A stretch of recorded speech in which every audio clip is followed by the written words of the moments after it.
एक बार की बात है। एक छोटे से गांव में एक किसान अपनी खेती में व्यस्त रहता था। उसका नाम रामू था। रामू एक चतुर किसान था। उसने अपने पूर्वजों से सीखा था कि खेती में सफलता पाने के लिए नए तरीके आजमाना जरूरी होता है। एक दिन जब रामू अपने खेतों में काम कर रहा था, तो उसने देखा कि उसके पड़ोस में एक नदी की धारा बह रही थी। पिछले कई दिनों से वर्षा के कारण नदी बढ़ गई थी और कुछ फसल भी बर्बाद हो गई थी।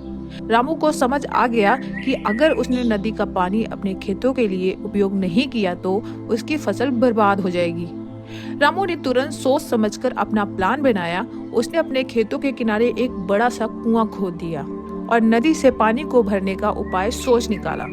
उसने अपने खेती के लिए एक छोटा सा नाला भी खोदा, जिससे पानी सीधे उसके खेतों में पहुंच सके। जब नदी का पानी कम हो गया और किसानों के खेत बर्बाद हो रहे थे, तब रामू के खेत में अभी तक कुछ भी नहीं हुआ था। उसकी फसल भी बहुत अच्छी थी। गांव के लोग हैरान थे कि रामू के खेत में इतनी अच्छी फसल कैसे आई, जबकि सबकी फसल बर्बाद हो गई थी।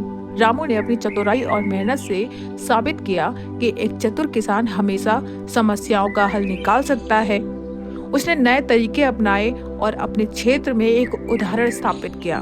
उसकी कहानी गांव के लोगों के लिए प्रेरक साबित हुई और वे रामू की तरह अपने खेतों में नए तरीके अपनाने के लिए प्रेरित हुए।